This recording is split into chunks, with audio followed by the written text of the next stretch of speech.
2025 SLST 9, 10, 11, 12 গুরুত্বপূর্ণ update রয়েছে। ভিডিওটা মন দিয়ে দেখো, আশা করি অনেক প্রশ্নের উত্তর পেয়ে যাবে। অল ইন্ডিয়া টিচার্সদের টেট বাধ্যতামূলক সুপ্রিম কোর্ট অর্ডার দিয়েছিল, তারপরে রিভিউ হয়েছে, রিভিউ অ্যাকসেপ্ট হয়েছে, এখন ওপেন কোর্টে হিয়ারিং হবে। এর মধ্যেই 2016 টিচার্সরা কিন্তু আশার আলো দেখছে, কিউরিটিভ ফাইল করেছে।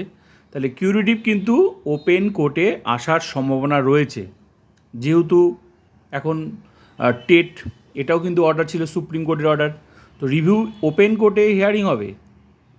তার মানে এখানেও কিন্তু হতে পারে 2016 টিচার্সদের যে চাকরিগুলো চলে গেছে, সুপ্রিম কোর্ট ক্যান্সেল করে দিয়েছে, নিয়েই তো 2025 এসএলএসটি নিয়েছে। এখানে কিন্তু তোমরা দেখো, আমি বাকি তথ্য তোমাদের আমি দিচ্ছি। এটা হচ্ছে টেটের, অল ইন্ডিয়া বেসিস টিচার্সদের টেট বাধ্যতামূলক ছিল, সুপ্রিম কোর্ট অর্ডার দিয়েছিল, সেখানে সুপ্রিম কোর্ট রিভিউ কিন্তু অ্যাকসেপ্ট করেছে, ওপেন কোর্টে হিয়ারিং হবে। এরই মধ্যে এটা হচ্ছে টেটের রিভিউ অ্যাকসেপ্ট হয়েছে, ওপেন কোর্টে হিয়ারিং হবে।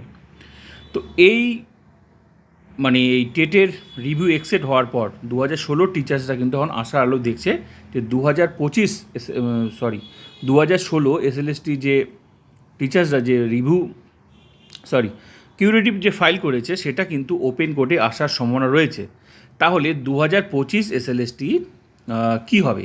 2016 টিচাররা এই মুহূর্তে সবার কাছে আবার প্রশ্ন একটাই, যে 2016 টিচার্সরা যদি ফিরে আসে, তাহলে 2025 এসএলএসটি কী হবে? যারা এই মুহূর্তে 11-12 চাকরি পেয়ে গেছে, প্যানেল হয়েছে, মানে তো চাকরি পেয়ে গেছে, অনেকের কাউন্সিলিং হয়েছে, মধ্যশিক্ষা পর্ষদের ভেরিফিকেশন হয়ে গেছে, জাস্ট অ্যাপয়েন্টমেন্টের পাওয়ার অপেক্ষা। তো এরই মধ্যে তাহলে কি হবে? তাহলে কি তাদের চাকরিগুলো চলে যাবে? 2025 এসএলএসটি কি ক্যান্সেল হয়ে যাবে? দেখো, আমি যেটুকু বুঝি সেটা হচ্ছে, আইনের লড়াই সবাই তো করবে না। 2016 টিচাররাও তো লড়াই করবে, কারণ অনেক টিচার তো পাস করতে পারেনি। তো এটা তো তাদের চাকরি চলে গেছে, তারপর তো চাকরি 2025 বসেছে। তো 2016 যদি ফিরে, তাহলে কী হবে? 2016 ফিরলে 2016 ফিরবে। 2016 যে সিটগুলো আছে, কারণ 2025 এসএলএসটি সুপ্রিম কোর্ট তো সেই চাকরিগুলো ক্যান্সেল করে 2025 নিয়েছে। তো এখানে তো শুধু আর 2016 সিট নেই, এখানে আরও এক্সট্রা সিট আছে। তাহলে 2016 টিচাররা যদি ফিরে যায়, তার নিজেদের চাকরিতে নিজেদের স্কুলে চলে যায়, তাহলে সেই জায়গায় কিন্তু 2025 যে সিটগুলো আছে সেগুলো থেকে যাবে। তো আমার মনে হয় না 2025 এসএলএসটির কোনো ক্ষতি হবে, কারণ 2016 চলে যাবে। যে সিটগুলো 2016 সিট বাদ দিয়ে যে সিটগুলো পড়ে আছে, সেগুলো 2025 এসএলএসটিতে যারা চাকরি পেয়েছে, 9-10 যারা ডাক পেয়েছে, তারা থাকবে।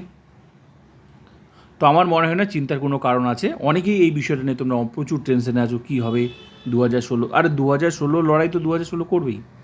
2016 লড়াই ব্যাপারটা আলাদা, ঠিক আছে?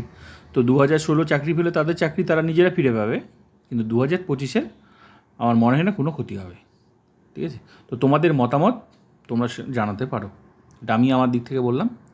তো এটা একটা টেট ওপেন কোর্টে হিয়ারিং ওপেন কোর্টে হওয়াতে, এটা কিন্তু একটা 2016 টিচার্সদেরও কিন্তু একটা আশার আলো দেখা যাচ্ছে।